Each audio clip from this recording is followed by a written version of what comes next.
Good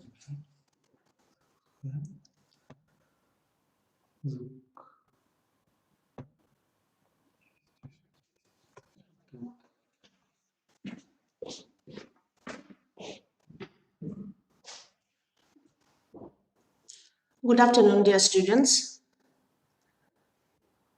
My name is Professor Tatiana. Today I will be your lecturer. I hope that you managed to log into YouTube, and I'm waiting for those who are present. So please use YouTube chat. Write down that you are present in the lecture.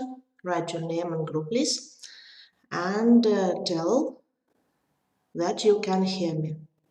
Few minutes, I'm waiting till you join the lecture.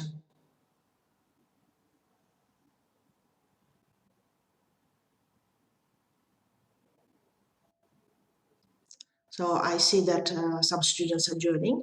Please use YouTube chat. Write your name, group, and write if you can hear me.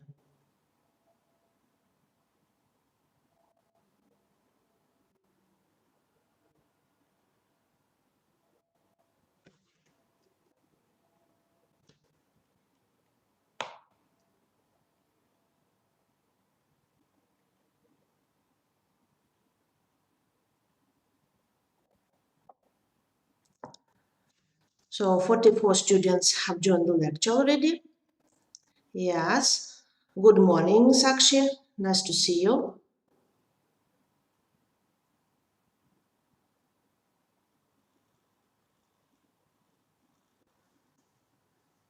So as you requested, we will have live variant of lectures. You will listen to me, and in the chat you are able to ask the questions or give your comments, and I will try to give you answers right during the lecture.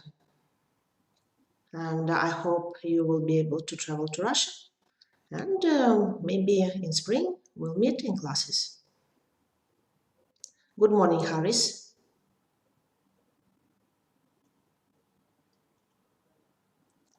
Good morning, Muskan. Where is my group? 203. Good morning, Anjali.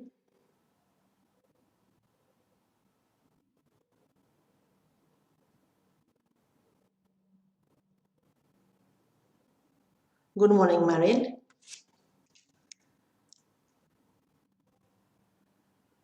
Who else is present? Sheikh, Muskan, Babu, Pooja, Nayak.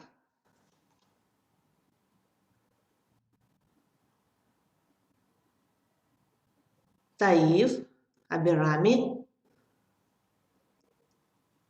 I want to see some more students during lecture. Ashish.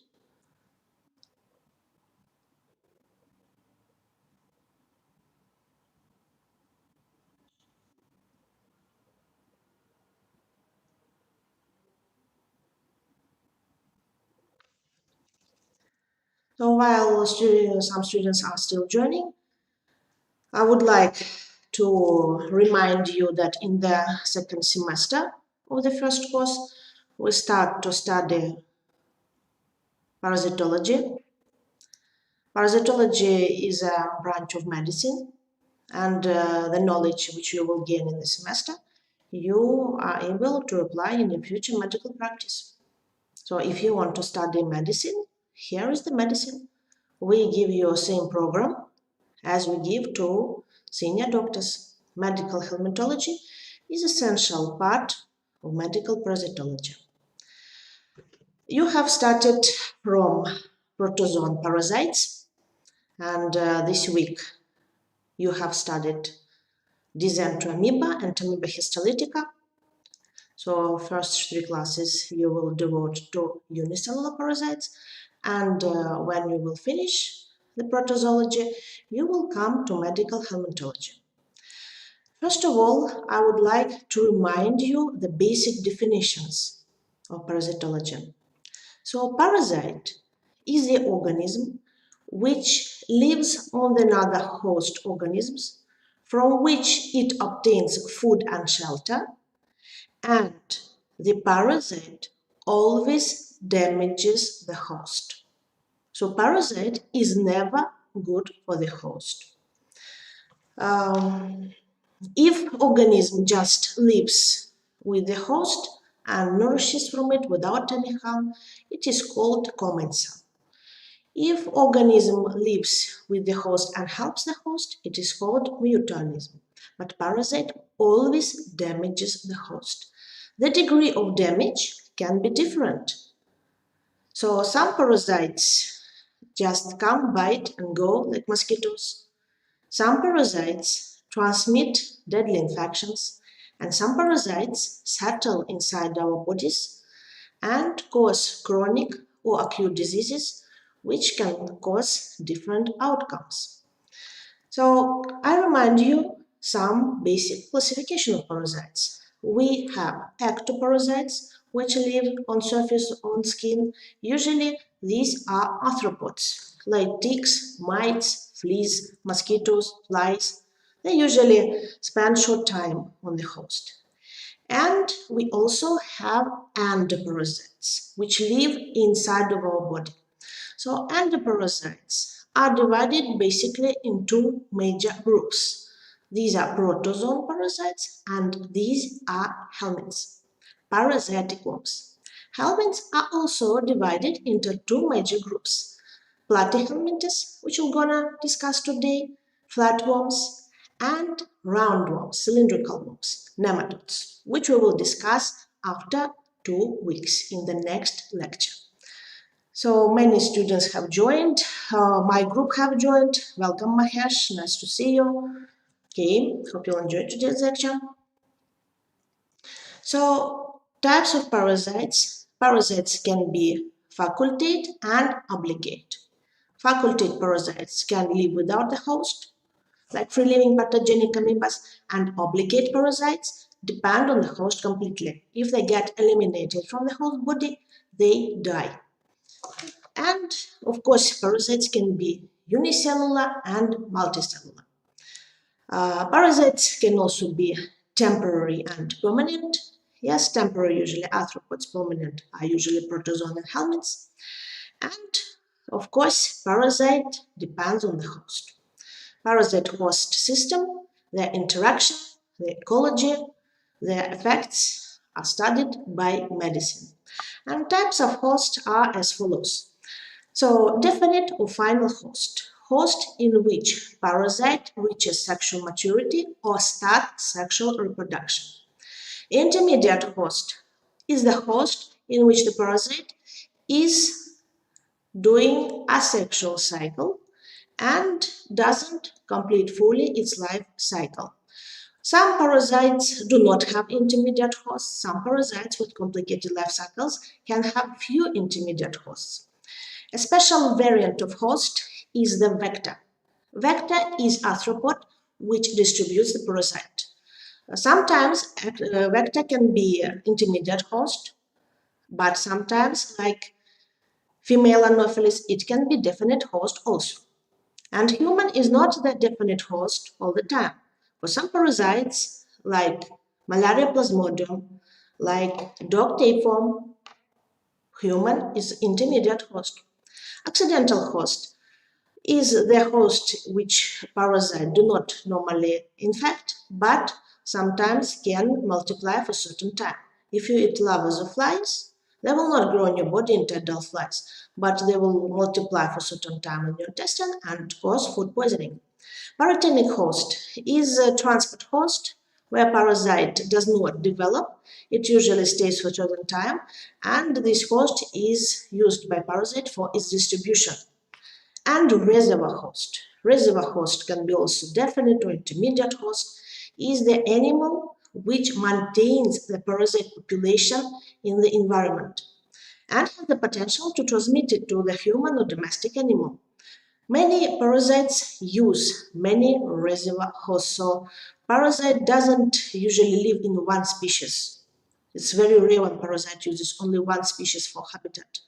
So many parasites cause anthropozoonotic infections, and many wild animals can pass this infection to humans. So very rare when parasite is only anthropogenic like amoeba, when only humans are sick. So when we have reservoir hosts, it's very hard to control parasitic invasion because we cannot treat old wild beasts of Africa for sleeping sickness. We cannot destroy beavers or bears or dogs in giardiasis. But if we have no reservoir host like in amoeba, if we control people, if we do proper sanitation, it will be easier to manage amoebiasis. So presence of reservoir host can create natural foci. This is where you can acquire infection very easily.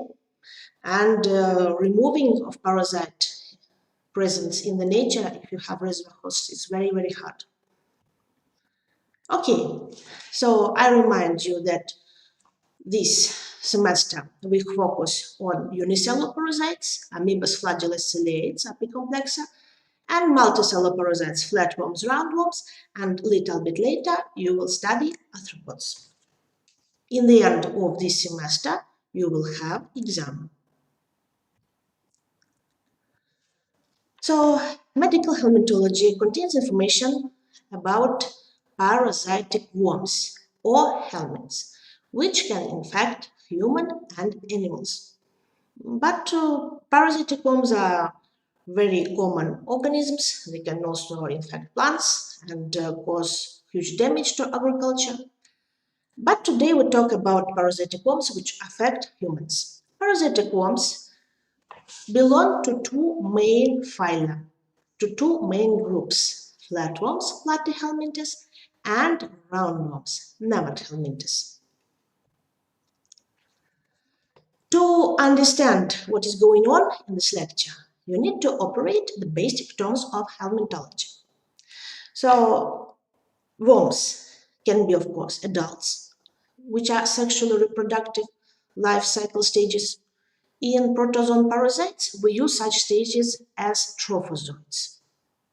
And also they have young stages, larvas, developmental or asexual reproductive life cycle stages. So worms, when they hatch out of eggs, they are larvas and then they turn into adults. It's very easy. Then eggs. Most of helminths lay eggs. So inside of eggs is present embryo. When we use term cysts in helminthology, we mean multicellular larval stage, which is encapsulated in tissues or in intermediate host or in the environment.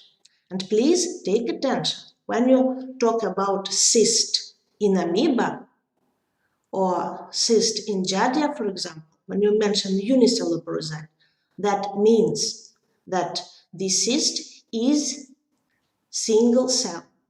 And when you talk about cyst in helminthology, that means it is multicellular larval formation. Please do not confuse these things. And protozoan parasites, they do not produce eggs. Okay? So, parasitic worms can be monoecious or hermaphroditic. So, inside of one body, they have male and female reproductive system. And dioecious, separate sexes, males and females. So flatworms are mostly monoecious and roundworms are mostly dioecious. And I remind you the term from the first semester, parthenogenesis is the ability to produce offspring without fertilization of the eggs. So most of the flatworms have complicated life cycles, which involve many reservoir and intermediate hosts. And part of this life cycle involves embryogenesis and parthenogenesis. This term you should remember. Okay, let's go next. According to the life cycle, parasitic worms can have two variants. They can have direct life cycle with one definite host. So egg or larva enters the body of human, becomes adult, start reproduction. So if people become infected from the eggs in the environment without changing the host, this is called geohelminths, parasites with direct life cycle with one definite host. For example, if you eat Agovascaris, larva will hatch in your intestine and adult will live all its life in your body for 1 year. They don't need intermediate host to be involved in their life cycle. And indirect life cycle when intermediate hosts and definite hosts are involved. So if the parasite, if the helminth needs intermediate host, it is called biohelminth. Again, if helminth does not require intermediate host, invasive stage is egg larva. Yes, usually egg, it is called geohelminth. And if the helminth requires the host, intermediate host, and invasive stage is larva, which is present in the body or eliminated from the body of intermediate host, it is called biohelminth. In today's lecture, all representatives of phylum Platyhelminthes are biohelminths. So all of them require intermediate hosts. Why do we need to know the life cycle of parasites? Why do we need to spend time learning? Because if you break the life cycle, if you will eliminate the intermediate host, larval stage will die and cycle will become incomplete. Or if intermediate host is absent, egg will not go inside of its body and will not show development. So if you want to limit or stop parasitic infection, you need to manage intermediate host. Okay, a little bit later, we will come back to this question and you will understand what do I mean. Okay, let's continue. So what is the medical significance of human parasites? Why we say that parasitology is important?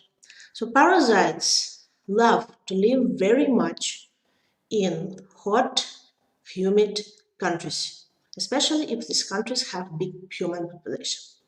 In Russia, we also have parasites, we'll also discuss them.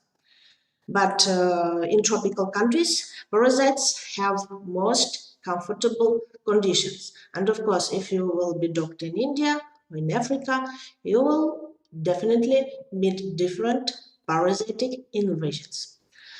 So one of the most significant parasitic invasion in the world is malaria. Every minute somebody dies from malaria in this world, and still there is nothing much which we can do about it because malaria plasmodium has vector mosquito which is very hard to control. Many people are affected by roundworms. In Russia also, Ascaris and hookworm infection. Ascaris is common in Russia. Hookworm infection is again common in tropical countries. Dysentery amoeba kills approximately 100,000 people in India every year. Yes, and of course, sleeping sickness of Africa, lymphatic filariasis, leishmania, protozoan infections, and giardia are very, very distributed. From today's lecture, most medical significance belong to schistosomas,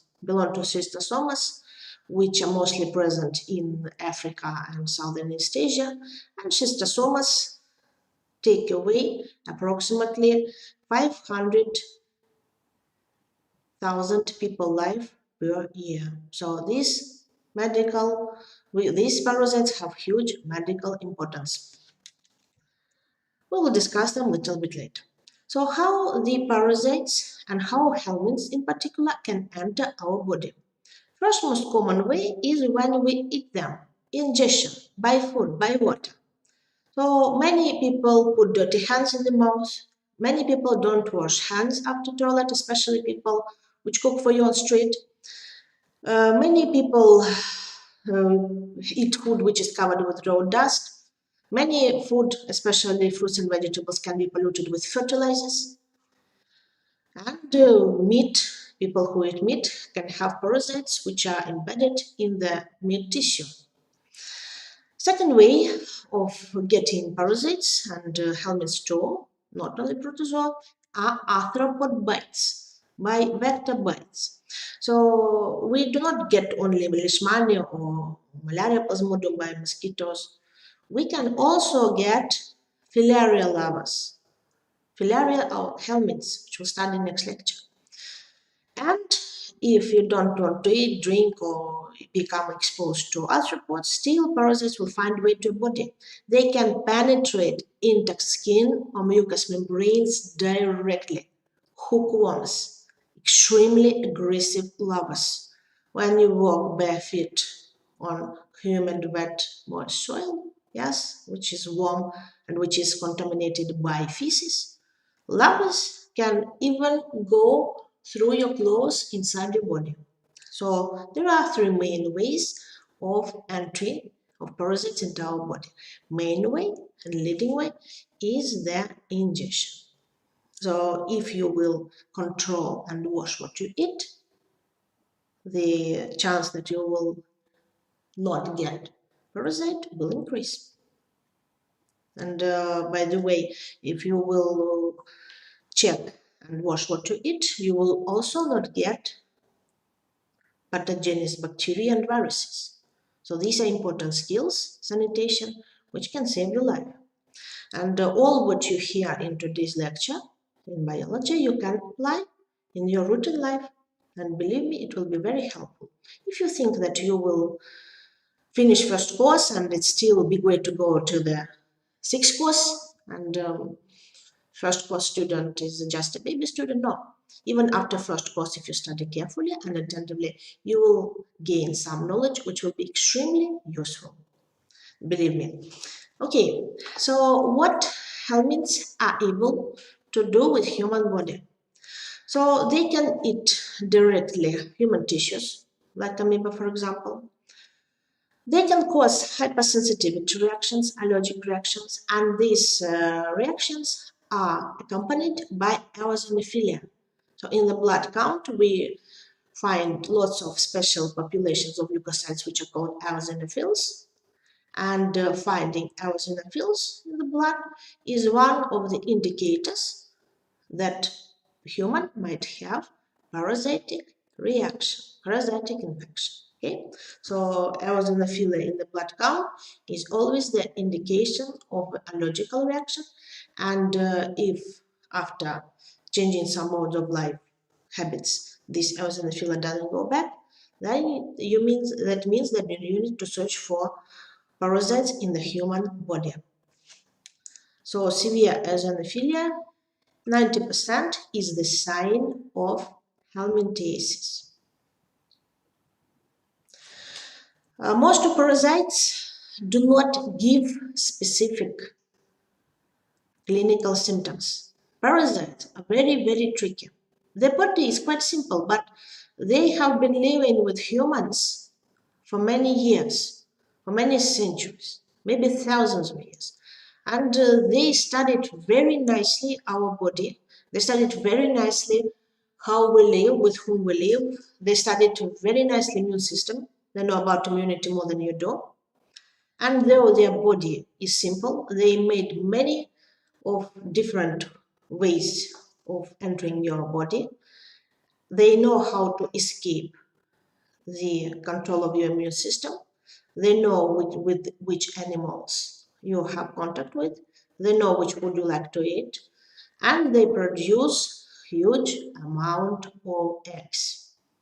So one parasite, yes, can produce huge amount of eggs.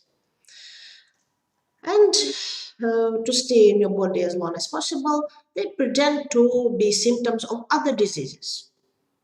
So if you have chronic digestive issues, constant fatigue and weakness, if you have intoxication, disturbed sleep with teeth grinding, quickly growing iron deficiency anemia, allergical reactions, skin rashes, if you didn't eat anything new, for example. Yes, changes in appetite when you want to eat too many things, chronic abdominal pain, that can be also parasites which present in your body, especially if you have certain risk factors. So let's pay attention to the morphology, to the body structure of phylum Platyhelminthes, flatworms. So flatworms are the most primitive parasites, the most ancient parasites, and most of them, a part of schistosomas, now are quite rare. But it doesn't mean that you will never meet them in your medical practice.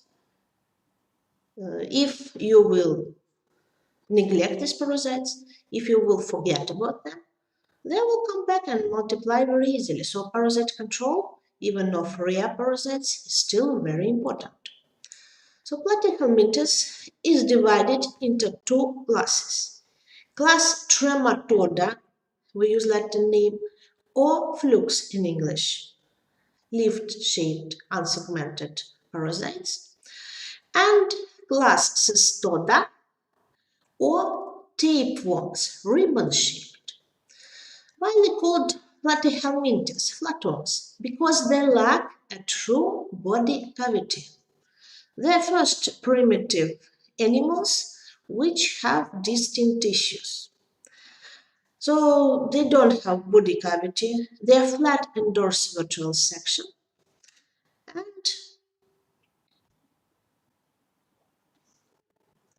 their body is covered either with cuticle or with specific tegumentum which is able to absorb nutrients.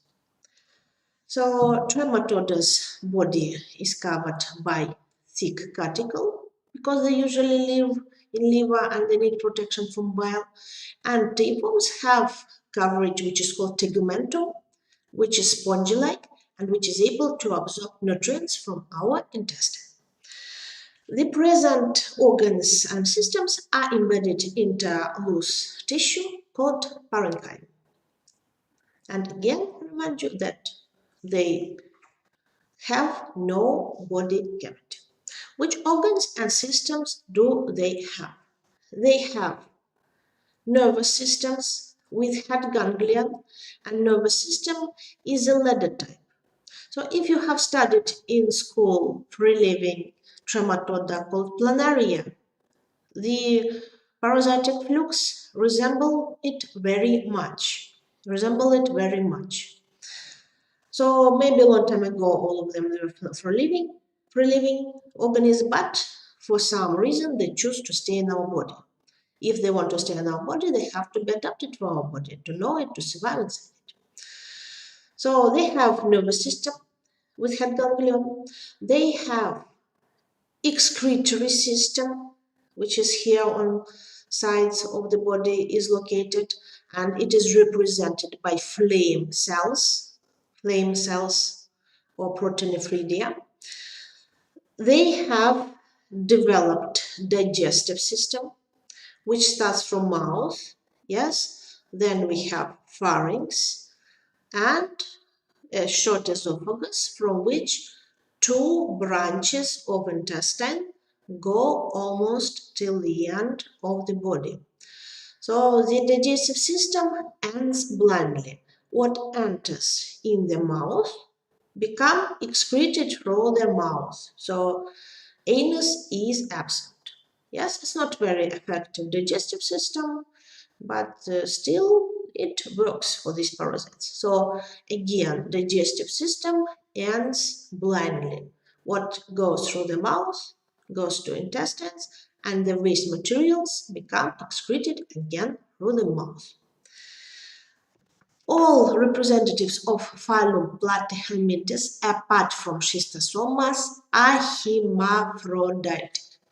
For example, here we have spermaris, here we have two ovaries, I'll show you later on Faszola hepatica example, and here we have uterus from which eggs are excreted. These parasites produce thousands of eggs per day, and believe me, If you will produce thousands of eggs every day, yes, after 1 year, at least one egg will find the host, sooner or later.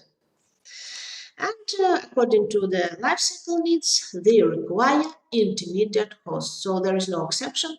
All parasites of phylum Platyhelminthes are biohelminths. Biohelminths. That means the invasive stage is larva which passed the organism of intermediate host.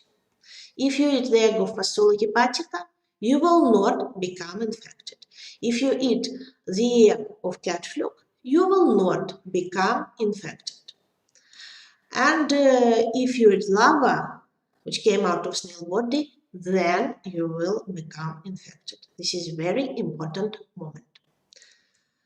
So these trematodes, trematoda means leaf-like, yes. So they have two organs of fixation, oral sucker and ventral sucker. Oral sucker is combined with the mouth.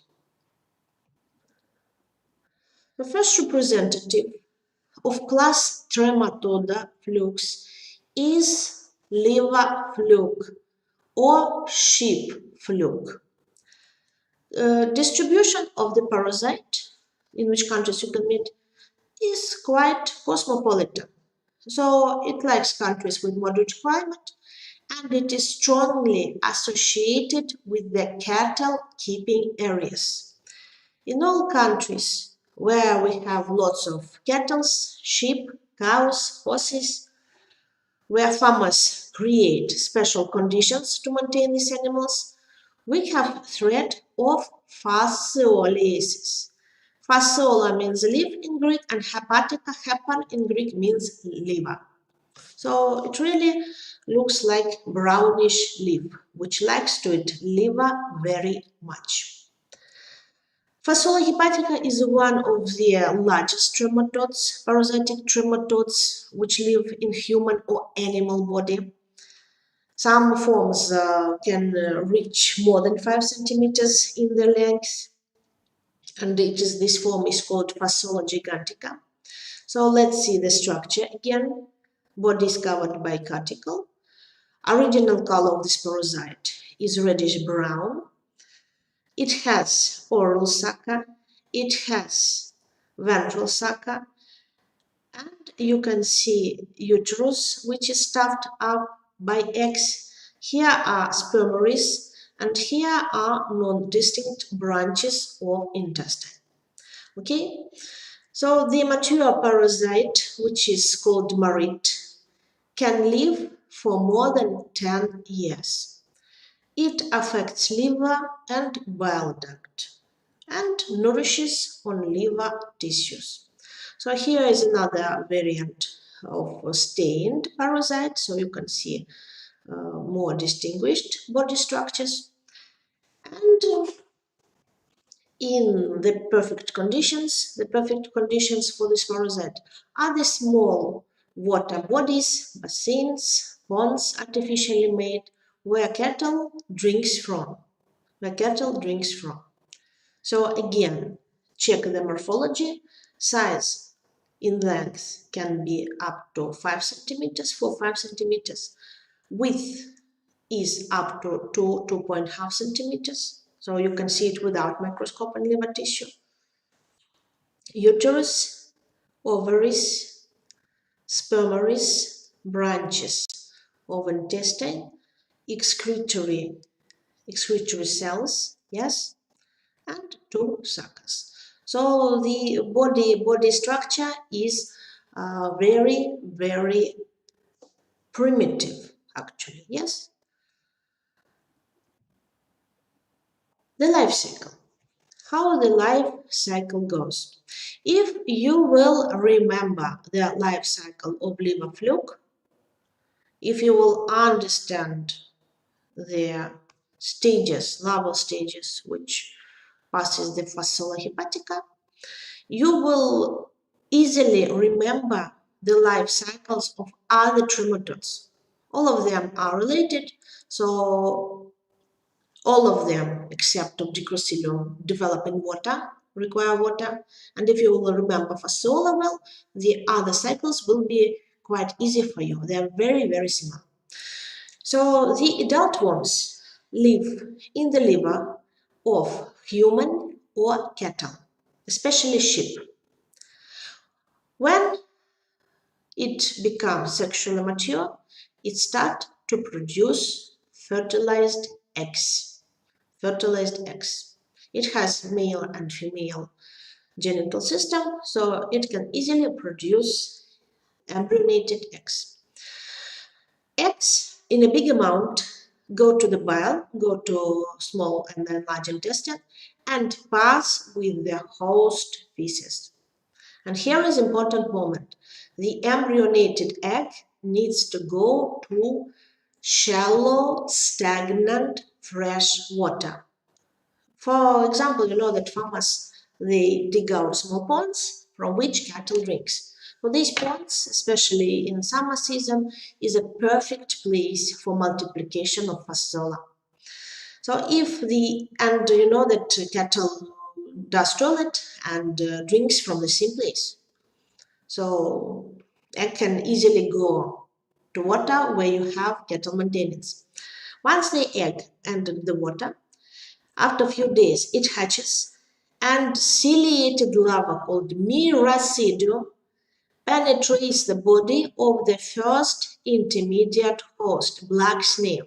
If you will see, come to the river, try to check the water. If you come to the pond near your house, you will see many of black snails. So the snails can be intermediate host of Fasciola hepatica. So miracidium need to enter the body of the snail where it goes to its liver. It doesn't usually harm the snail, it uses it for reproduction. So inside of snail, it passes few stages. Miracidium undergoes cleavage and turns into sporocyst. Inside of sporocyst are formed new types of larvae which are called redia. Redia divide by parthenogenesis and form larvae with tail called cercaria. Cercaria swim out of the snail body, either sink or usually they attach to the water vegetation. Near the banks of small lakes, ponds, there is a big amount of water vegetation, which is fresh, attractive for animals and some humans too. And these metacercaria become encysted, so they gain a thick shell, which protects them from dryness on this water vegetation. And when definite host, human, cow, sheep, horse, eats the encysted, the polluted water vegetation, metacercaria goes to the duodenum, become excisted, breaks the wall of duodenum and enters the liver. In 1 year, it will become adult, start to reproduce, and will live in the liver for 10 years, ruining liver tissues. So again, life stages: egg, miracidium, sporocyst, redia, cercaria, metacercaria, adult form, or marita. Okay? And during 1 year period, when adult form is growing in liver, you will not find eggs in stool. So it's very hard to do diagnostics. Parasite is very tricky. Okay, egg, miracidium, sporocyst, redia, cercaria, metacercaria. Egg of Fasciola hepatica are quite large, yellow, operculated. It's not well visible, but here is small operculum, small kind of lid, which opens in the water, and miracidium, when it's ready to go, it comes out. Okay. This is called liver rot. What happens to the liver if fasciola start to live inside? So liver tissue become ruined, it causes liver inflammation, and after a while, liver functional tissue can become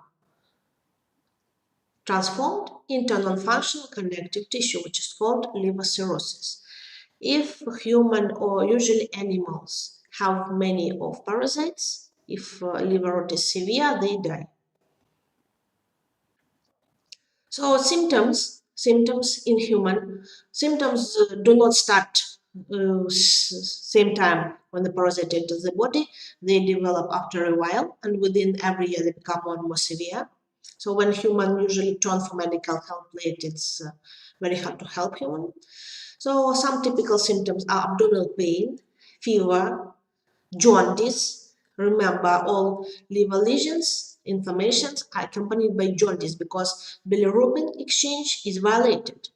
Diarrhea, eosinophilia, which is accompanied by skin rash, allergical reactions, enlargement of liver, and sometimes anemia. In animals, there is three types of infections and acute, subacute, chronic forms, and in severe cases, animals may die. So diagnostics, main method of diagnostics of most helminths is ovohelminthoscopy. Ovum is egg in Latin. Helminth, parasitic worm, scopy means examinations by eyes, microscopy. Okay? If you have questions, I remind you during my lecture, you can write in chat, and during lecture, I will answer to your questions directly. So don't feel shy, and if you have interesting questions to me, I will be happy to answer them. So many students, many people who work, they have routine medical checkup. We check blood, urine, and stool for parasites, for cysts and eggs. This is essential analysis. And very often, we can find different eggs. And every egg of helminth has its own parameter. Fasciola hepatica has very large egg. The diameter of egg can be 160 microns, is big egg. And their main feature that it is operculated. Okay? But sometimes we have situation when person has eggs and feces of Fasciola, for example, but there is no liver lesion. To be sure that there is no Fasciola hepatica present in the body, we can use immunological reaction, serological reactions to detect antibodies to the Fasciola hepatica. Parasites are big, especially helminths, they are huge for our body. And of course, such big organisms become very vigorously attacked by our immune system. So we can find different antiglobulins, immune globulins, yes, which are called antibodies, protective proteins which fight with infection. If their level increases dramatically, we can say that parasite is present and growing or multiplying. So if serological test is negative but eggs are present, this situation is called fake fasciolasis. This can happen if human ate liver of cow or sheep. In meat-eating countries, it happens. And before starting treatment, because treatment is quite aggressive, yes, you need to use quite severe drugs, like praziquantel to kill this large parasite. Before starting therapy, we need to make sure that this is not fake fasciolasis. So we tell this person to stop eating liver or meat for 3 days and then repeat stool analysis. If eggs are gone from stool, that means person had fake fasciolasis and he doesn't need treatment. He doesn't need intoxication by antiparasitic drugs. But if we repeated analysis and eggs are still present, despite the person didn't eat any meat products, then we need to give him therapy and make sure it's effective. Okay? Remember the situation with helminths, biohelminths eggs. If eggs are present, that doesn't always mean that parasite is inside. You need to make sure that it is. And of course, prevention. So very important part of our lecture, not only to know the morphology, the life cycle of parasite, what they do with us, we also need to know how to prevent and control and teach people around us. Public health is very, very important part of our doctors' work, to make people healthy around, to teach them. Yes. So prevention measures firstly must be done by farmers, which keep cattle. They need to watch what is going on with their animals, do veterinary checkups. Yes, because animals can spread many infections. And from your side, personal prevention is avoiding drinking raw water, is avoiding eating raw water vegetation. For example, cress salad, it's quite popular food. Yes, in many countries, you see cocktail from it. So if it is unwashed, if it's grew in cattle area, you should avoid it. Yes, and you should not water your garden from the area where parasites are absent. So if you have grazing areas, this water should be restricted from watering the gardens.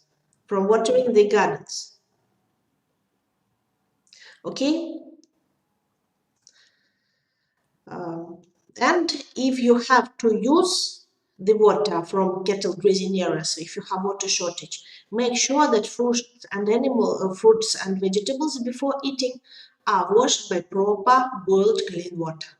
Okay, so prevention is not very hard. We go into the next parasite. Okay, this is cat fluke. In Latin, it is called Opistorchis falineus. In English, it is called cat or Siberian fluke. Cat or Siberian fluke. Why it's called cat or Siberian fluke? Because the intermediate host of this parasite is a fresh water fish. And you know that cats like to eat fish very much. And Siberian fluke, it is common in Siberia, part of Russia. Siberia has large rivers. And these rivers are full with fish. And people in Russia who live in Siberia area become contaminated by opistorchiasis very often. So if you think that parasites live only in hot tropical countries, no, in Russia we also have many parasites. Specific species of Opistorchis falineus, which is called Opistorchis viveri, is common in southern East Asia, in Cambodia. So in southern East area, where Vietnam, Cambodia, these countries area, this parasite is also present. Why it's called Opistorchis? Opist means posterior part, and orchis in Greek mean testis. So again, body structure is similar to Faszola hepatica. This parasite is small in diameter. It makes approximately 1 centimeter, yes, in length, 0.5 centimeter in width. So it has oral sucker, it has ventral sucker, branches of intestine which ends blindly. Yes, it has uterus, ovaries, and testes. Okay. So, by the way, it also has flame cells, excretory system, and reproductive system in trematodes is quite complicated. It's not visible, but they have special gland which produce shell cover. They have oviduct. They have cirrus. These hermaphrodite parasites also mate with each other. Yes, they do genetic recombination. And here you can see how looks the stained parasite. Yes, so again, testis, uterus, flame cells, suckers. If Faszola hepatica likes to live in the stagnant water. Opisthochis phalinus likes very much big rivers, and Siberia is the region in Russia where big rivers are present. These big rivers are full of fish, and the fish is the intermediate host. Yes, this parasite has two intermediate hosts, complicated life cycle. First one, like in Fasola, it is snail, Bettinia snail, yes, which lives on water vegetation. And second is freshwater fish. Phalinus phalinia in Latin means cat, yes. I have a question to you. Can you answer? For example, in a family, there is a cat which is sick by opisthochiasis. If people will clean feces after this cat and eat eggs accidentally, will they become infected by opisthochiasis from cat? Who can answer? Let's see, who is the smartest student in your batch? Give your variants. Can we become infected by opisthochiasis from cat?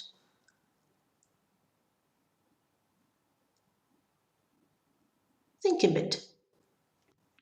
Look at the life cycle and try to give answer. Can we become infected from the cat?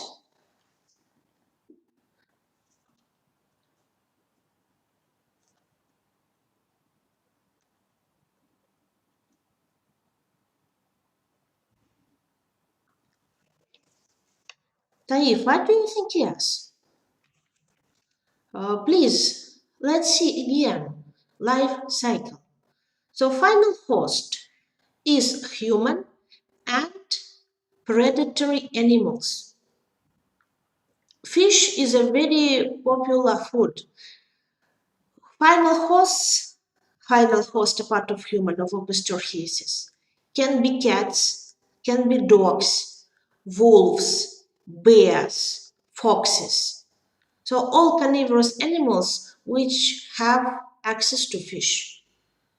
This is zooanthropomorphic disease. Phasolysis is zooanthropomorphic disease, and this one also. So both human and animals become sick, and animals here act as a reservoir host.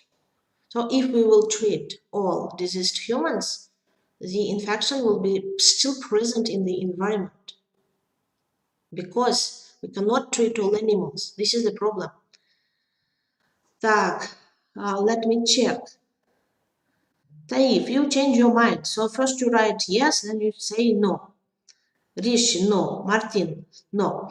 Of course, no. So let's look again at the life cycle. So from final host, from cat to from human, eggs come out to environment in feces.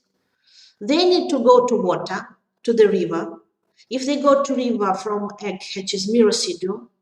Miracidium goes to snail liver, turns into sporocyst. Sporocyst turns into radia. Radia turns into cercaria. Larvas with muscular tail. Cercaria swim themselves and go under the scale of fish. Go under the scale of fish. Fish doesn't need to eat them, like if they find fish themselves. And hide under the scale in the muscles of fish and become metacercaria. So Taif, can you write the final answer? Yes or no? Don't change your mind like a girl. Okay? You should be a professional. So metacercaria come to our body when we eat uncooked or improperly cooked, improperly salted fish. Again, invasive stage is metacercaria in the fish. So I repeat my question. If human eat egg from cat feces, will human become infected or not? If yes, no, the human cannot become infected by eating the egg directly from cat. Okay? If you will talk about protozoan parasite toxoplasma, yes, direct contact with cat, but this one no. If you eat accidentally Phasola hepatica egg from cow feces, same situation. Until the egg will not go this way, infection is not possible. This way is not possible. That way, possible. So invasive stage is metacercaria. If you eat snail or if you eat egg, nothing will happen. And though it's called cat fluke, many students make mistake that we get it wrong. No, it's called cat fluke because cat also like fish very much. And it is very common in reservoir host. Remember this, please. This is tricky moment. Okay? Okay. So one adult fluke, I told you before, they're very fertile. It produces more than 2,000 eggs per day. So metacercaria become invasive after 3-6 weeks when they attach to fish body. Yes. And what is most important, that they retain their viability in the fish for up to 9 years if fish lives so. Okay. So fish will become infected mostly as long as it lives. And if the area is polluted, many fishes become affected. And one more, if you think that you will look at fish and you will see where these metacercaria are hidden, they are very small. It's very, very hard to see where they are hidden. Okay, so by naked eye is impossible. This parasite, adult parasite, can persist in liver ducts, sometimes in pancreas, up to 15 years. And many people have no symptoms or weak symptomatics, only sometimes stubborn eosinophilia. But if people consume fish for a long time, if you have big amount of parasites present, they can have jaundice. You see yellow sclera, yes, one of the symptoms of jaundice. And it persistence after 10 years can lead to cancer, cholangiocarcinoma. So this parasite has strong cancerogenic action. And again, if Phaseola hepatica is a rare parasite, this parasite is not so rare. So Southeast Asia, Apistorchis viveri, and Siberia, yes, and sometimes India have Apistorchis felineus. So freshwater fish is the source of this parasite. So again, diagnostics is done by over-helmintoscopy. Serology, egg is operculated but much smaller than the egg of Phaseola hepatica. Sometimes we can find eggs also from duodenum content. Lesion of liver we verify by ultrasound, yes, by biopsy, by computer tomography, and protective means is only one. Personal is to avoid improperly cooked fish. Public is to do health education and prevent contamination of rivers by sewage waters, by fecal material. But again, this disease is anthropozoonotic, and Opistorchis has many reservoir hosts, so in the specific areas it will be also present. Yes, so many people like sushi, which is made out of raw fish, and if this fish is low quality or not fresh, it can cause lots of troubles. So how to cook fish properly? You can ask. Yes, it's a question which can protect you from many troubles, starting from poisoning and ending up with parasites. So freshwater fish can have different parasites. For example, Chinese fluke, very similar to that one, Clunorchis sinensis. And if you want to freeze fish before cooking, it should be freezed at least for 2 days. Yes, in household refrigerator with -7 metacercaria will stay there for 1 month. If you want to stew or fry it, it should cook at least 20 minutes. And if you make dishes with fish, when you make minced fish or something, take precaution and cook it for 60 minutes. Yes, parasites survive in Siberia in winter. Rivers become covered by ice, but under ice, fish still lives, persists, and people catch it. They make holes in ice and catch it, yes. Winter is not a trouble for this parasite. It is stable for cold temperatures. Look, in household refrigerator, it lives in 1 month. Refrigerator approximately house in your house is -5, -7. And the river water under ice is approximately 2, 3, 4 degrees. Of course, it can manage, yes. So it survives winter, not a trouble for it. It's tricky. Another representative of class Trematoda is Dicrocilium dendriticum or Dicrocilium lanceatum. Quite rare trematode.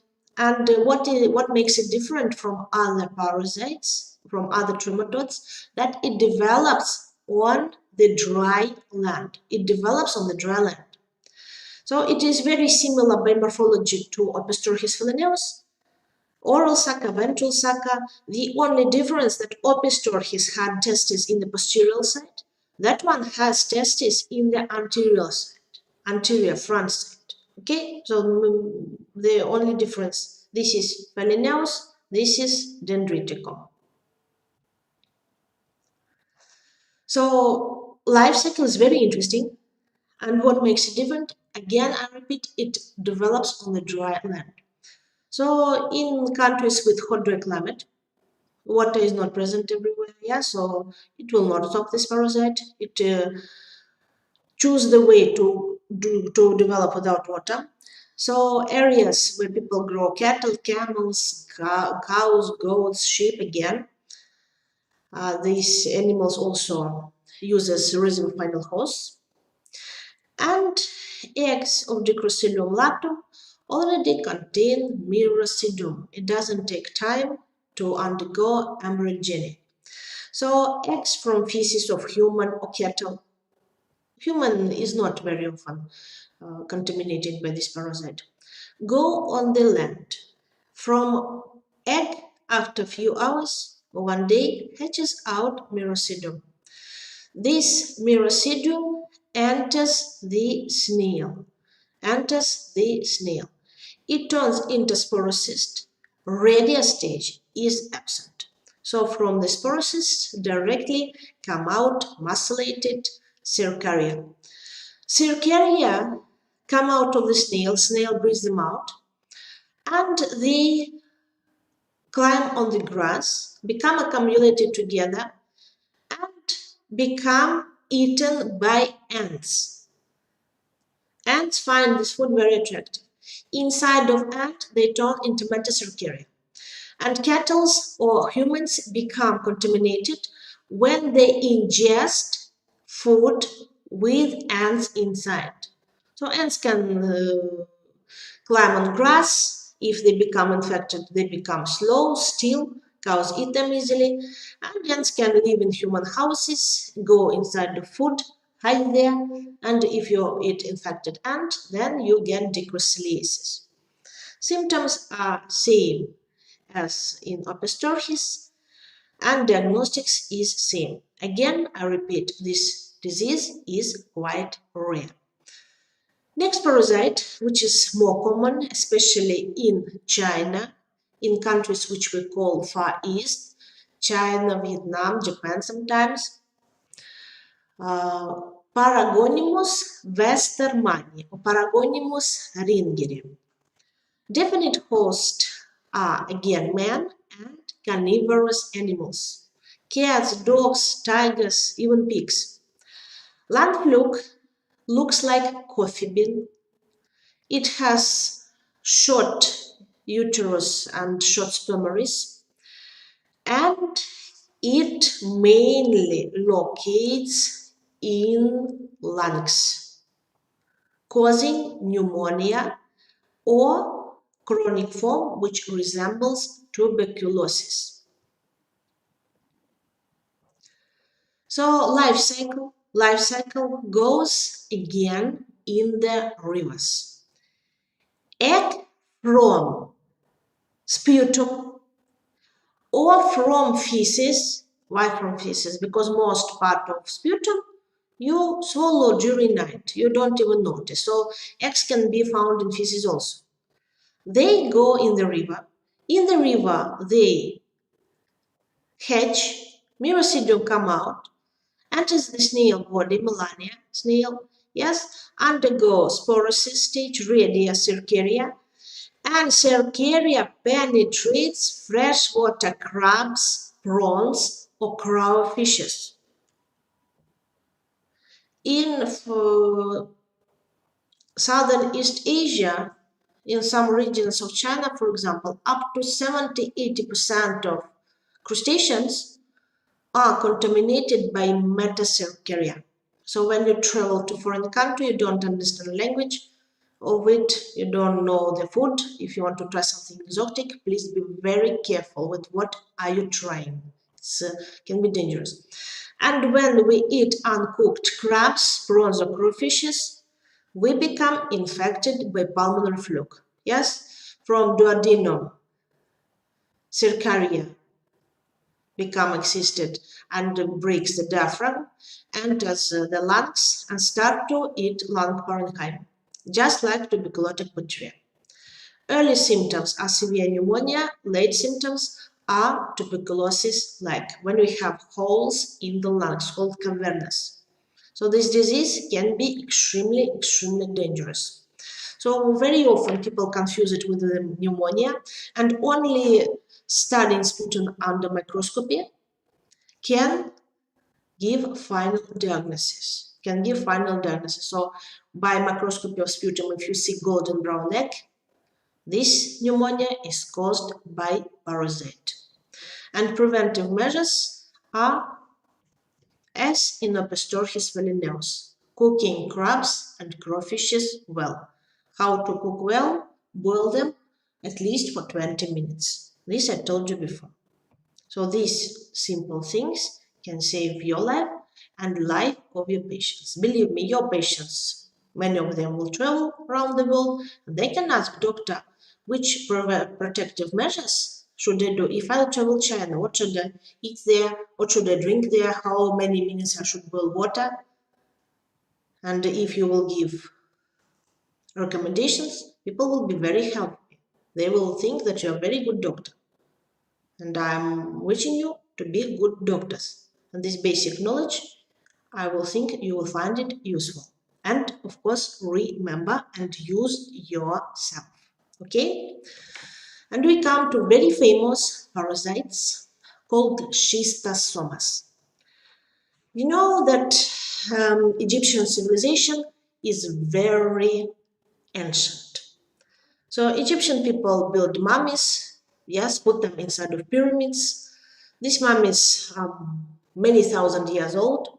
And when archaeologists found these ancient people, they start to examine why these Egyptian people, how they lived, what did they eat, why did they die, what were the diseases present 1,000 years ago. And many mummies showed inside of their tissues large eggs with spines. So schistosomas existed many centuries ago, and still they exist and affect people, mainly in Africa. 80% of schistosomiasis are concentrated in Africa, 20% in Southern East Asia. What about India? In India, cases of schistosomas are quite rare. But climate is changing, people are migrating, and India has all climatic conditions that schistosomas might appear in this country. So if you will see suspicion of schistosoma infection in your patient somehow, you should have no doubt and do the checkup. So again, I repeat, those schistosomas in India are not reported much. They can settle and create natural foxes. So you need to know about these parasites also. What makes schistosomas different and interesting? They are dioecious. They have male and female. So you can see that they have also sexual dimorphism. Male is short and thick, and female is long and slim. Yes? So male size is approximately 1.5 centimeter. Yes, it's quite a small parasite. And female length is 2 to 4 centimeters in the length. Yes. The body of male is covered by spikes, which help it to stay inside of vessels. And the rest of body structure, oral sac, ventral sac, etc., they have same as other trematodes. Only different structure in male is gynecophoric canal. So these parasites are quite romantic. Yes, you know that Valentine's Day is coming, so these parasites can be a kind of symbol of love. Yes, because male and female stay united in the gynecophoric canal when they want to do multiplication. Okay, so this is specific structure. There is 7 species of schistosomas which exist in the world, and the most important species, which are called Schistosoma mansoni, Schistosoma hematobium, and Schistosoma japonicum.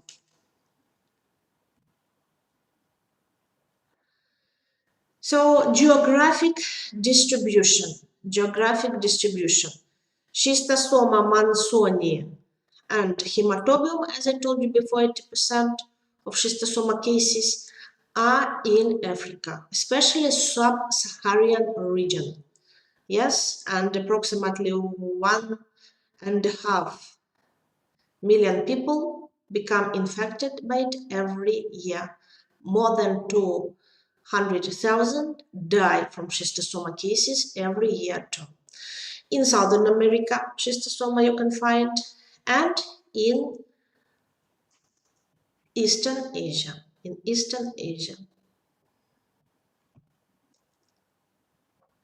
So every species of schistosoma have different localization. Schistosoma hematobium, adult forms live in the veins of urinary blood. Schistosoma japonicum and Schistosoma mansoni, they like mesenterial veins, rectal veins, and Schistosoma japonicum also like portal vein of liver. Definite hosts are human, animals, monkeys, cattle, and intermediate are again snails. Fish, crab here are absent, so only one intermediate host. These are encapsulated eggs which are stuck inside of tissues of internal organs. Schistosoma hematobium causes disease which is called bilharziasis or urinary schistosomiasis. Bilharziasis it is called because it was discovered first by a scientist called Theodore Bilharz. So in his name we call it bilharziasis. Life cycle is very simple. With urine, eggs go to the water. From the egg hatches miracidium, forms sporocyst, forms cercaria, and cercaria directly penetrate through the skin. So life cycle goes quickly, and in the shallow polluted water bodies, in the rice fields, especially where people work bare feet and do toilet like right there inside of these rice fields, of course. And in Africa, where people have severe water shortage in villages, there's perfect conditions for Schistosomas foxae. So again, egg goes to water, miracidium hatches, goes to snail, turns into sporocyst, turns into cercaria, and cercaria enters through the skin directly. You don't need to eat or drink anything. They will find you yourself. If you will travel to Africa, if you want to check how it works, which I do not recommend you to do, but some people who didn't know about schistosomas will not aware of it. They put hands, put legs in the water, and they felt like small needles are going through the skin. These were the entrance of cercaria. After that, cercaria lose their tail inside of blood vessels. Yes, travel through the heart, travel through the lungs, and settle in the bladder veins or sometimes inside of uterus veins in the women. They turn into adult, they turn into adult and start to produce eggs with large spines. The parasites itself, they are quite small. They stay inside the vessels. They eat on blood. That's why they're called blood flukes. And the main harmful effect of this parasite is imposed by their eggs. Eggs of schistosomas are extremely large, and they have sharp spines. Most of these spines cut the vessels, go in the lumen of intestine, or go in the lumen of urinary bladder and become excreted by stool or urine. But many of these eggs do not leave body. They become distributed by bloodstream and stuck inside of inner organs forever. Inside of inner organs, they become encapsulated, cause inflammation, and around them is formed fibrotic capsula. This leads to enlargement of liver cirrhosis, portal hypertension, and leads to death.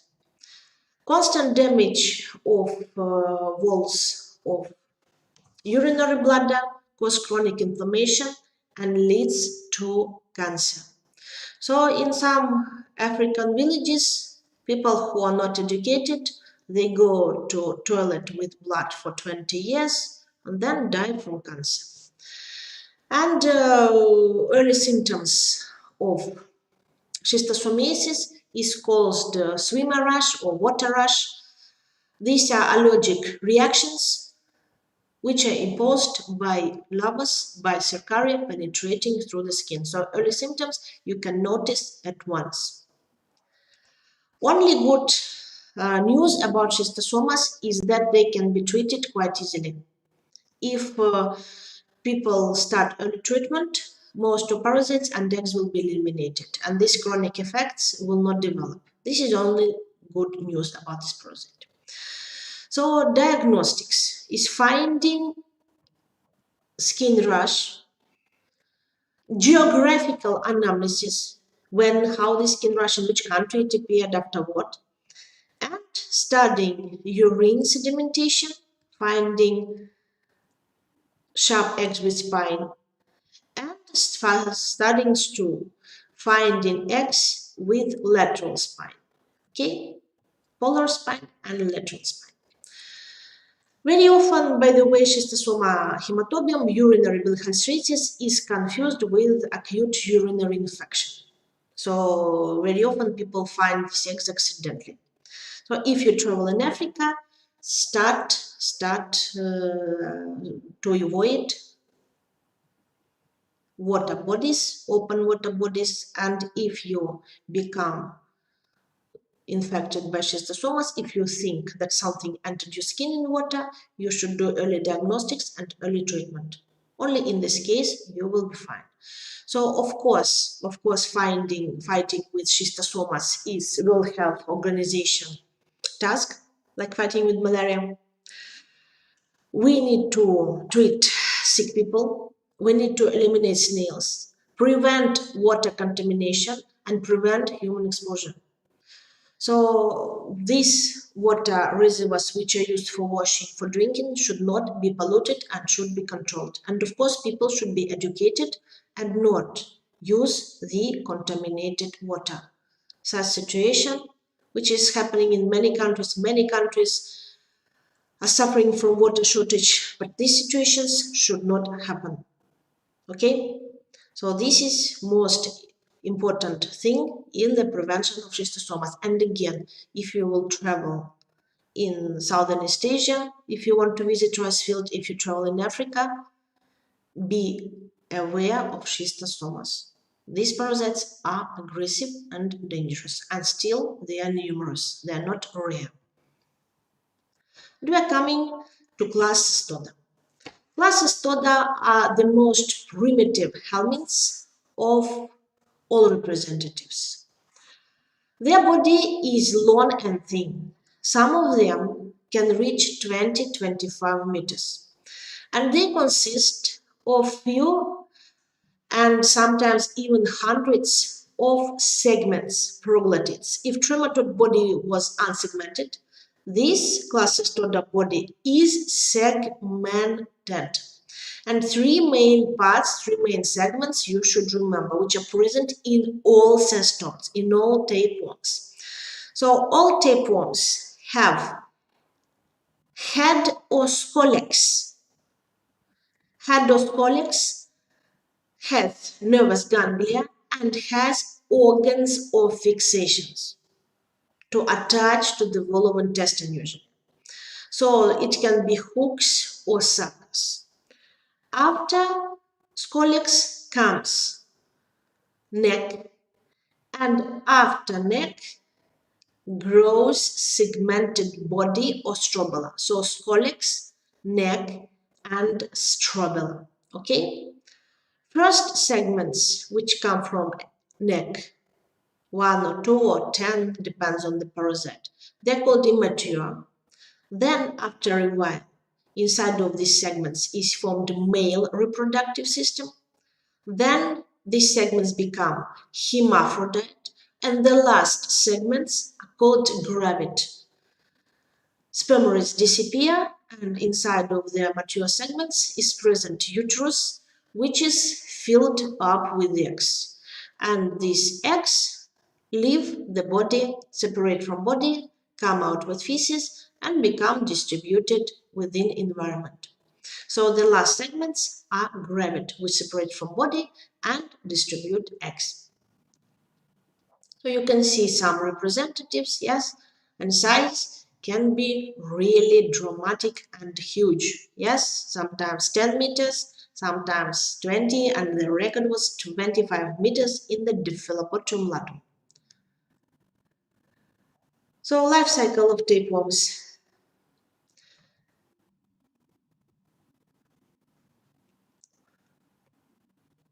Human, these are also biohelminths. These are also biohelminths. They, most of them require intermediate hosts, and the human can be in two positions, first as final, then in intermediate position. Yeah, so some parasites are extremely dangerous. And the human get it usually by ingestion of encysted larvae in uncooked meat, or sometimes, in some cases, by ingestion of eggs from feces. So here, ingestion of eggs from feces, because human can be intermediate host, is possible. Let's see on particular representatives. First representative, which is quite typical and which is quite rare nowadays, is called pork tapeworm or Taenia solum. If you want to give classification of parasites, you can say that parasites belong to kingdom Animalia, subkingdom Metazoa, phylum Platyhelminthes, class Cestoda, species Taenia solum. This is how classification is given.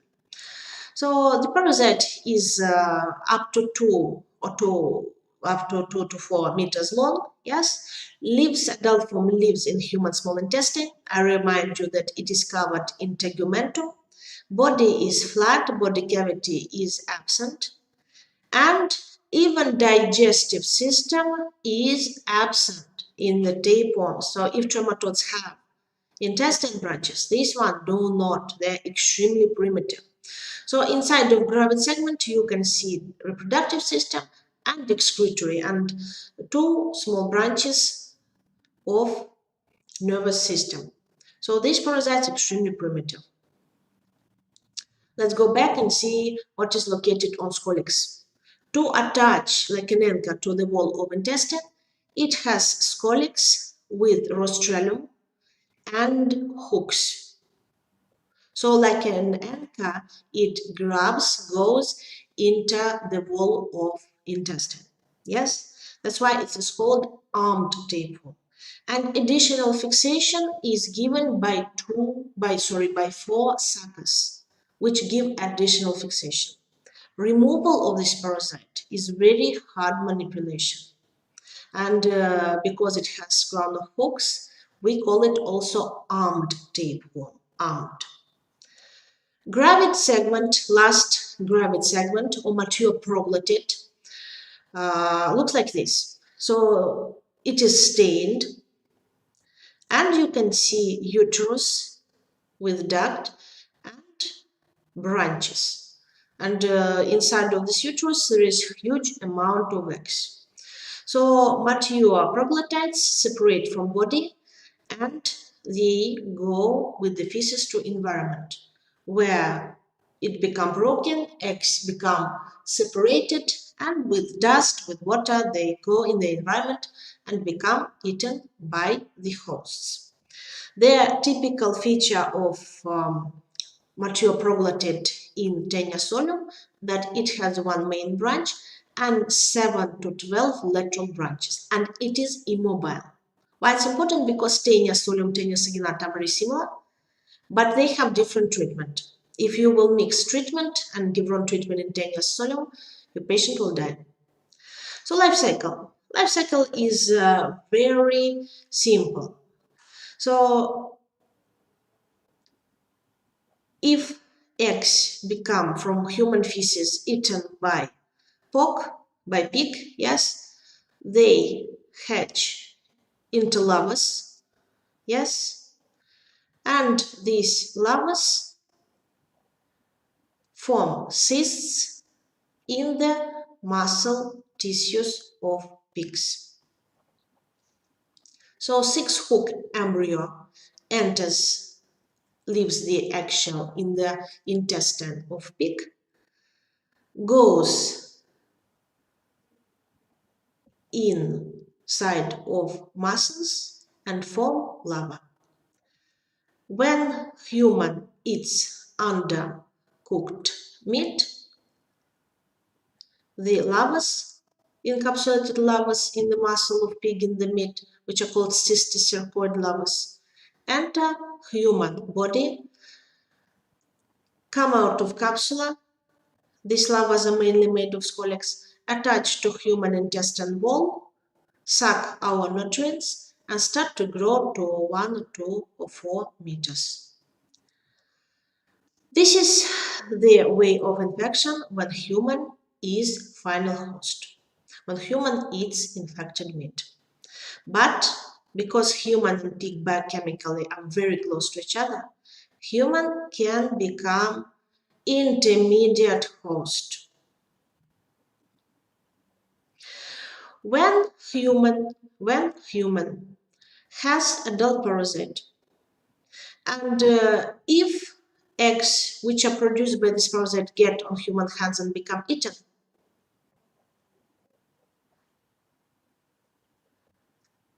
embryos and larvas start to enter human muscles, and especially 70% of these larvas, of cysticercoid larvas, enter the brain tissue. If human eats 1 or 2 larvas, mostly nothing will happen to human. Human will survive. But if human will eat huge amount of these larvas, which happens when we do improper treatment, human can die from massive cysticercosis. Here you can see that larva even present inside of the eye. So wrong treatment, given specific antiparasitic drugs, is prohibited in Taenia solium. If you do wrong treatment, strobila will separate from scolex. Because these drugs cause nausea, the strobila will go to stomach, eggs will be released from uterus, 6-hook embryos will go into lymph, and when they will reach nervous system, they will become cysticercoid larvas and cause blindness or even death. In some cases, cysticercosis is confused with metastasis to brain, is confused with cancer. So food anamnesis helps, and computer tomography helps to establish the right diagnosis. Why did I put these people here? These tapeworms usually are rare. They're not very typical because most of animals and human feces in most countries are disposed well. But some people take this parasite specially. People who are models who want to lose weight. So if your patient is extremely thin, has great appetite but loses weight, maybe, or your patient is a model, maybe they use such methods to lose weight. Extremely dangerous method. All toxins which this parasite produce, by the way, also become absorbed by our body and hit our inner organs. It's similar to drinking very strong alcohol every day. So this parasite is extremely dangerous. Very close to Taenia solium is Taenia saginata, beef or cow tapeworm. Yes, Scolex has only 4 suckers. It doesn't have hooks. It's important. And gravitable segments have large uterus with 17 to 35 branches, and these segments are mobile. Sometimes people used to come to the doctor, and these segments were coming out of their trousers, jumping on the floor. Quite scary thing, yes. And sometimes your patients can say, doctor, something whitish is crawling out of my anus, or I woke up and these things are jumping on my bed. What is this? This is Taenia saginata. Life cycle is very similar to Taenia solium. Proglatids come from feces or come themselves from intestine. They can travel up to 50 meters. They're quite mobile. And if cow eat infected grass, larvas, cysticercoid larvas become infected, insisted in its meat. When people eat raw or undercooked steaks, meats, kebab, yeah, very popular in America, undercooked meat, they can have teniasis. Teniasis solium, pork tapeworm, and Teniasis saginata, or Taenia rhynchiasis. So even names are very similar. Because the Taenia saginata doesn't have hooks, we can use therapy to treat it with drugs. And if we remove strobila, if it even goes in the stomach, we will not become intermediate hosts. So in Taenia saginata, we do not become intermediate hosts. In Taenia solium, we can be intermediate host. Okay? And differential diagnostics of these two parasites is extremely important. So we compare gravid segments because eggs of Taenia solium, Taenia saginata are identical. And if you have doubt that people have Taenia solium, you do endoscopical treatment, remove these colics, and you check brain by MRI to find possible cysticercoid lavas. Cysticercoid lavas from brain is impossible to remove, unfortunately. So this parasite, again, I repeat, is very dangerous. Another parasite which belongs to tapeworms is a dog tapeworm or Echinococcus granulosus. This parasite is very small, 5-6 millimeters, and it has only one gravid segment with uterus. Final host is dog, wolf, fox, especially shepherd dogs. Gravid segment, this parasite lives in dog intestine, doesn't usually harm dogs.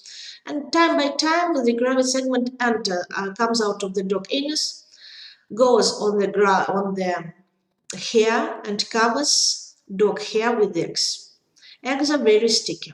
And when people play with dogs, they touch the dog hair, these eggs stick on their body and enter the human intestine.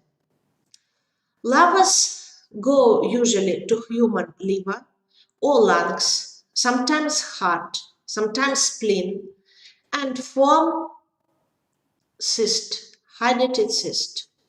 So for this parasite for dog tapeworm, final host is dog. Intermediate host is human and cattle. And if the egg of dog tapeworm will enter human body, it will form giant hydatid cyst. Parasite will wait inside of our human body till dog comes and eats the host. Only problem that the cyst will grow year by year. If you have first year of contamination, yes, it is quite small, 2 to 3 centimeters in diameter. But after 5 years, this hydrated cyst will reach the diameter of newborn head. And one more thing, the larvae are encapsulated into toxic liquid. So if the cyst ruptures or become damaged by operation, there is two variants. A, patient will die from anaphylactic shock because it causes extremely strong allergy. This fluid is very toxic. And second, if this collection of parasite will be released from hydrated cyst, next year instead of one cyst, you will grow several. Another species which is very similar to Echinococcus granulosus is Alveococcus or Echinococcus multilocularius. If this one is encysted in liver and has common capsula which borders it from the rest of organ, Alveococcus granulosus penetrates in the brain and 99% people die. People in Russia who collect berries in forests, these berries can be covered by fox feces. Foxes like berries very much, are very often exposed to alvecoccosis, which is deadly disease. So touching, playing with homeless dogs, shepherd dogs, can be dangerous if you do not wash your hands. If people kill animal and find this hydrated cyst, they should burn it, so dog will not find it and become final host. And eating these things is not recommended. They are toxic. You will not become infected by parasite, but you will get food poisoning. Dog tapeworm is common in Crimea. When you'll come to biology classes, we'll show you hydrated cyst in museum. We have big collection and their size is really impressive. Diagnostics is done by X-ray by CT. It can be confused with benign tumor very often. Yes, and treatment is only surgical, and surgeon needs to be very careful not to rupture the wall of the cyst. Dwarf tapeworm is also small parasite. Length is up to 1 to 5 centimeters, which can be found in small children. Hymenelepis nana is distributed by children, especially in kindergartens, and eggs of its close species Hymenelepis diminuta can be distributed by fleas. Here in Hymenelepiasis, child can become first final host and intermediate host. Cysticercoid larvae grow in the mucus and submucous region, and when they become adult, they penetrate the walls, the villi of intestine, and come to the lumen. And here, as I wrote on the slide, auto-super invasion takes place. So you know that children put their hands in the mouth. And very often, if child become infected and become final host, it puts hands in the mouth and sooner or later it starts to ingest eggs. And the number of these parasites in child body grows and grows and grows. 1 or 2 parasites are asymptomatic. Huge amount of parasites can cause allergic reactions, stool disturbance, diarrhea, secondary infection, and blood and stool. So it will require treatment. The disease of Hymenelepis is found in countries with hot, dry climate. And to prevent the disease, people, especially children who attend kindergartens, need to be monitored regularly. When you'll have children, check stool of your children at least once in a year, because children like to eat things from floor. They like to explore the world by putting things into the mouth, and they like to play with animals, and they don't maintain hygiene. Why adults are not sick with this parasite? Because cysticercoid larvae first grow in submucous layer, And they need to break some mucosa layer by hyaluronidase enzyme. In children, the intestine villi are very gentle, and in adults, the villi are quite strong, so hyaluronidase of Hymenolipus nana is not able to break the wall of villi of adult people. So cysticercoid in adults die. And the last parasite, which has medical importance, is Diphyllobotum latum, broad tapeworm or fish tapeworm, common in Russia and is found in India, for example, in the river Ganga. This is the largest tapeworm which is found in human and in animals. 15, 20, 25 meters long, and it is present in the World Guinness Book. Diphyllobotum. What is botria? Botria means groove. So organs of fixations are grooves, not suckers, not hooks, grooves. So it's like a stapler. Double, duffel, botria, double grooves. And latum, because segment is broader, yes, and shorter than in tenuis. Uterus is a rosette form, and it is short branched, and it is placed in the middle of gravid segment. Gravid segment here is immobile. So adults live in the small intestine of man and fish-eating animals. These parasites, I remind you, they mostly live in small intestine because they cannot absorb, they cannot digest food themselves. So they want ready material from us, not to waste their time on digestion. Immature eggs come in feces. Giant parasite can produce 1 million eggs per day. In the river, the ciliated embryo called coracidium develops for 2 weeks, swims in the water, and invades copepod, cyclop or copepod, tiny crustacean which lives in the river, very common. And inside of cyclop, it turns into procircoid larva. Fish likes to eat cyclops very much. And if fish eat infected cyclop, procircoid in the fish meat, in the fish muscles, turns into pleurocercoid in the fish muscles. And here's one more thing. If small fish is eaten by large predatory fish, for example, salmon, the pleurocercoid doesn't disappear. It goes to another additional host. So big fishes in the rivers can be extremely contaminated, especially big predatory fishes. And again, when we eat undercooked, undersalted fish, red fish, or fish eggs from rivers, we become final hosts. Eating egg of Diphyllobotum is not infective. Infective is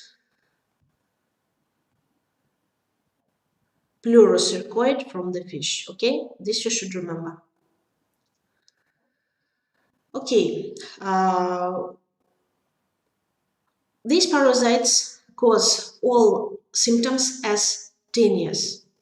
So pain, hunger pain, intoxication, weight loss, disturbances of abdominal tract, allergic reactions. But in Diphyllobotraces, you can find specific or pathognomonical symptom which gives you hint that there can be parasite, which is called Diphyllobotum.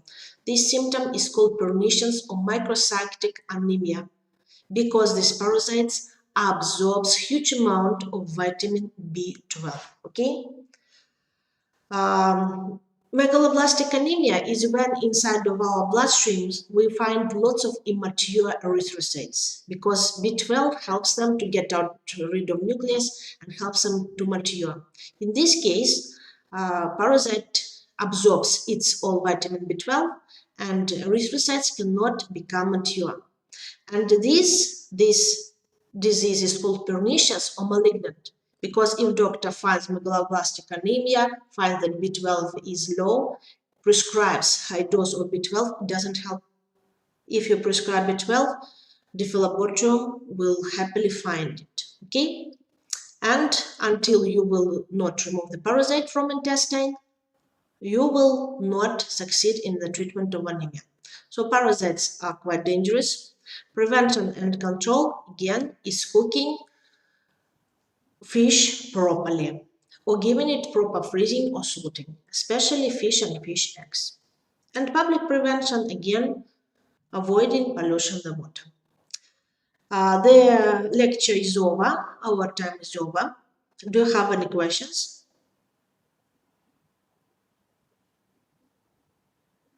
So I'm very happy that we managed to do live lecture today. Okay, and I think that this lecture you found useful. So if you will have lectures, or if you will have questions, think about them. And next lecture, you can ask me some questions. I will start lecture from answers to your questions. So I hope you enjoyed the lecture. Thank you for being with me. My students, I will see you during the class. And I'm hoping that soon we will meet with you in Crimea in proper classes. So thank you for being with me today. Think about questions. Think about interesting things which I might tell you about nemat helminths, our next lecture after 1 week. And we'll happily read for you another lecture next time. Thank you and goodbye.